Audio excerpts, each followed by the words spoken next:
¿Podemos poner un pendrive? ¿Es posible? Sí, así os muestro la foto de algo que ocurre dentro de la pirámide de Keops. Pero os la muestro dentro de la pirámide de Keops, porque hay otra cosa que no se dice. Todas las noches hay equipos de físicos que instalan máquinas. Por ejemplo, en marzo estaban allí, 2019, japoneses y australianos, y está aquí en la sala las personas que lo conoció porque dormían en el mismo hotel.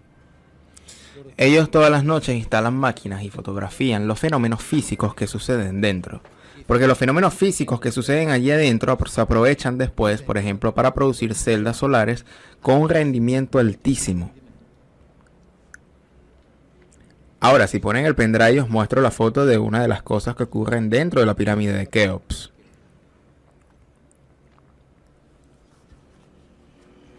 Pero porque hay que tener ganas de buscar. Y si uno dice, bueno, voy allí como si fuese a mí, si escucho lo que me dice el cura porque me conformo, es consolador. Tiene su lógica aparente, sobre todo lo tiene si no me hago preguntas. Y para mí está bien, tranquilo. Si en cambio yo observo y pienso que esa cosa no me parece realmente así, y voy a investigar, entonces me doy cuenta que no es precisamente así. Entonces en ese punto intenta detenerme. Pero mira a su alrededor. Mira a su alrededor. Es decir, hasta el miércoles se habla del partido que se jugó el domingo. Y a partir del jueves se habla del partido del próximo domingo. Pan y circo. ¿Cómo sí? Todas las semanas hay partidos de fútbol. Es verdad, todas las semanas hay partidos de fútbol. Realmente somos rebaños. Cuando las religiones inventaron la figura del pastor, no es la que la inventaron por casualidad. El pastor es realmente el que le dice al rebaño, tú pastas aquí. Ok. Y las ovejas pastan allí, sin levantar la oveja. Después se dice, ah sí, bueno. Se dice que el buen pastor es el que defiende las ovejas del lobo. Pero, ¿desde cuándo? El pastor defiende las ovejas del lobo porque al esquilarlas, ordeñarlas y sacrificarlas debe hacerlo para él. Es decir, para la oveja no cambia nada. O la mata el lobo o la mata el pastor, o aquel que se la vendió al pastor. La tarea de nuestros pastores es la de ordeñarnos. Esto es un decaimiento, desintegración de las partículas subatómicas. Dentro de la pirámide de Keops, donde las partículas son aceleradas y después decaen en muones, etcétera, etcétera. Esta foto no está en ningún otro lugar. Es una fotografía vista y examinada por un físico del Instituto Max Planck de Múnich. Me dio la explicación verbal, me dará la explicación escrita, pero suceden estas cosas de aquí.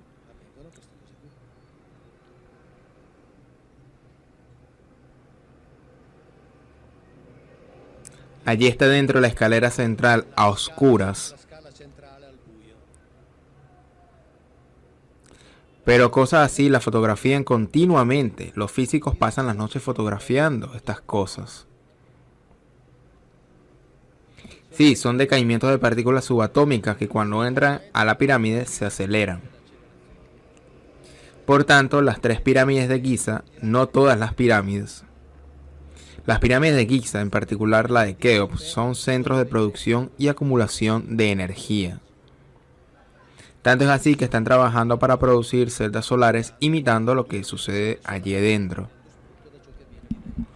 Celdas solares inmensamente más eficientes de las que conocemos nosotros. Pero esto no lo explican los egiptólogos, nos lo explican los físicos, porque los egiptólogos de esto no saben nada. No es su trabajo, no es que sean ignorantes, es que no es su trabajo. Entonces cuando veo estas cosas digo, egiptólogo, con todo el respeto que te tengo, pero déjame libre de preguntarle a otro. Es lo mismo que hago con el teólogo. Con todo el respeto que te tengo, pero cuando leo ciertas cosas en la Biblia debo preguntarle a otro, porque de lo contrario Por ejemplo, esta de aquí es la pared de las purificaciones. Es una pared del templo de Luxor, donde se hacía un cierto ritual. El ritual de la purificación, y el ritual de la purificación están representadas estas otras cosas de aquí. ¿Veis? Entonces estas cosas desde Alan Gardiner a principios de 1900 han sido interpretados como pequeñas ánforas que vierten agua sobre cuernos para simbolizar la purificación. Está bien, ok, si queremos mantener esa explicación la mantenemos. ¿Qué problema hay? Pero allí dentro hay también esto. ¿Lo veis? Es de ahí, es el dios Amón, es el dios del cual sale el esperma con aquella ánfora que le vierte agua encima. Ok, y era el dios de la fertilidad. Nos recuerda a una divinidad bíblica. Nos recuerda a una divinidad bíblica que también él era conocido por ser un dios de la fertilidad que practicaba sexo. Especialmente, ok, entonces aquí, digamos que esa cosa de ahí, como la interpretan los egiptólogos, es una ánfora pequeña que vierte agua sobre el esperma. Bien. Yo tengo el derecho de decir que tal vez podría ser otra cosa.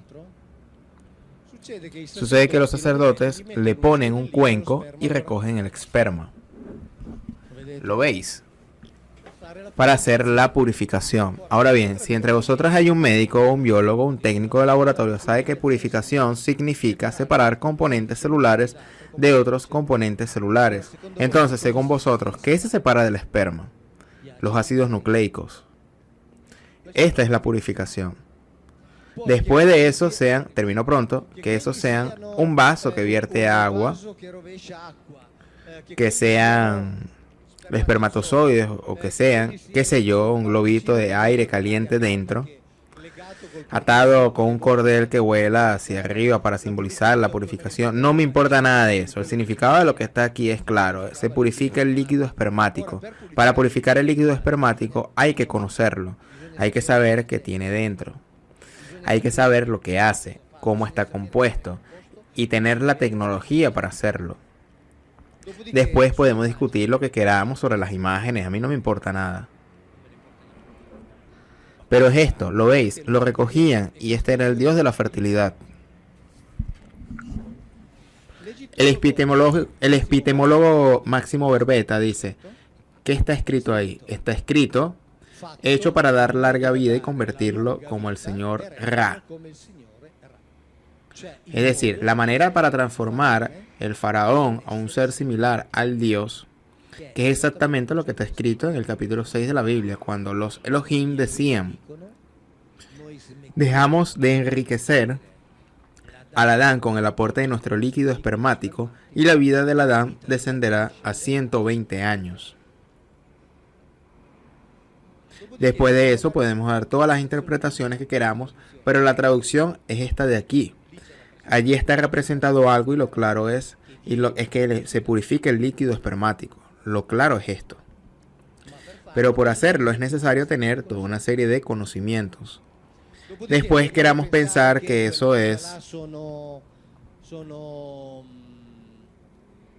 como dije, una ánfora que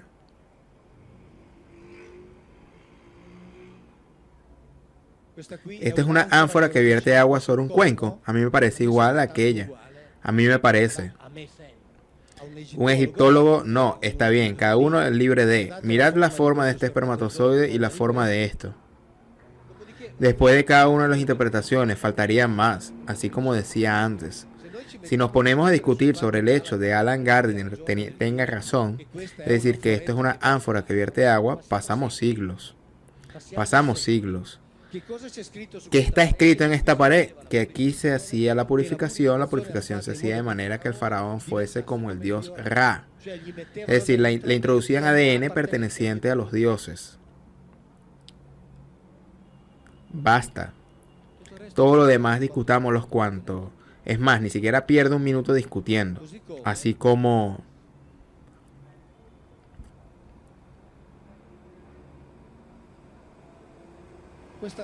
Esto nos lo explicará un ingeniero catedrático. Aquí están todas las interpretaciones de los egiptólogos.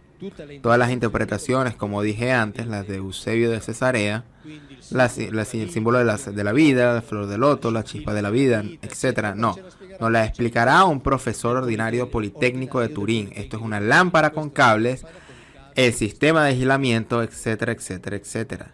Porque conocía muy bien la energía eléctrica y era el sistema con el cual podían trabajar en el interior, porque por ningún lado se encontró nunca un gramo de humo. ¿Con qué se iluminaban? Ni con los espejos podían hacerlo. Intentan hacer las cosas. Entonces yo digo, muy bien, tomemos las interpretaciones de los egiptólogos, por favor. Las tenemos a su debida consideración, pero yo frente a una imagen así, donde entre otras cosas hay ahora, no está toda porque las dos son opuestas, está incluso el faraón con 2 cuchillos en la mano, que significa claramente situación de peligro. Significa, atención, las cosas que ocurren aquí dentro son peligrosas. Yo creo que tengo el derecho de preguntarles a otros, nada más.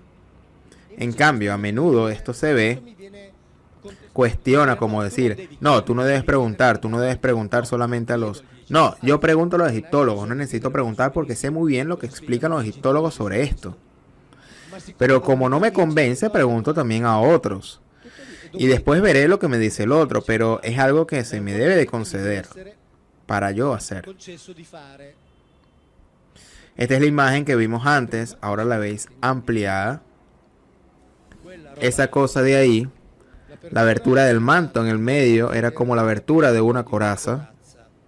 Alrededor de la abertura había un dobladillo para que no se rasgase. El manto se pone por la cabeza, parece una coraza y la abertura estaba reforzada de manera que no se rasgase. Estos nos lo dice la Biblia, entraban en aquellos sitios y la Biblia nos da elementos adicionales que aquí no hay. Nos dice, por ejemplo, que el manto tenía debajo toda una serie de campanillas que, dice la Biblia, las campanillas sonarán y el sacerdote no morirá. Éxodo. Y el sacerdote no morirá. Lo que significa que 2 cosas. O Dios le gustaba escuchar las campanillas, o no las escuchaba, mataba al sacerdote. O si no las escuchaba, mataba al sacerdote. Y las campanillas tenían una función específica. Sabemos que hay instrumentos que pueden reaccionar a campos electromagnéticos y ponerse a vibrar. Entonces, si suena significa que están entrando en un campo electromagnético. Y como nos cuentan ciertos relatos hebreos, las campanillas servían para que los que estaban afuera entendiesen. Si las escuchaban, de los que estaban dentro se estaban moviendo y por lo tanto estaba vivo. Si ya no las escuchaban, esta de aquí estaba atado con una cuerda, lo sacaban fuera inmediatamente porque significaba que había sucedido algo muy grave. Es decir, estas cosas tienen una explicación lógica y concreta. Porque si alguien me dice, no, pero simbólicamente, porque Dios quería. Yo digo, muy bien, mira, no refuto nada, pero no me convence, quiero la explicación de otro, nada más. No me convence, quiero la explicación de otro nada más y creo que tengo el derecho de poder pedirla. El derecho de poder pedirla. De modo que, según dicen ahora los que están horrorizados, pues yo seré sacerdote hasta en el infierno. Pero como no hay infierno, pues no hay problema, se queda uno tan tranquilo. ¿Cómo que no hay infierno? No, hombre, eso es una de las cosas terribles que tiene el cristianismo en cuanto a enjuiciar el más allá. Es de las peores religiones que hay, porque eso, el infierno del cristianismo es terrible, es aterrador. Y yo aprovecho aquí la ocasión para quitarle el miedo a la gente. Esos infiernos de más allá y fuegos y paraísos son calumnias que no han levantado a Dios, los teólogos. ¿Entiendes? Un Dios que nos dicen que es Padre no puede tener semejante tortura. Eso es un absurdo en el cual yo creí mucho tiempo, porque yo fui un fanatiquito durante muchos años, nací en eso y tardé 40 años en sacudirme eso y en rebelarme contra semejantes absurdeces, de modo que yo en este caso estoy defendiendo la bondad de Dios. Dios no tiene infiernos. Bueno, podremos estar de acuerdo en que no hay infierno tal y como se le concibe a la gente en las llamas y torturada de esa manera tan concreta, ¿no? Así... Sí, con fuego y un demonio metiéndote pinchazos. Pero el infierno existe de otra manera, es la ausencia de Dios, como el cielo es la gloria de Dios, disfrutar de la gloria de Dios. Efectivamente. Y el Dios purificante es el purgatorio, ¿no?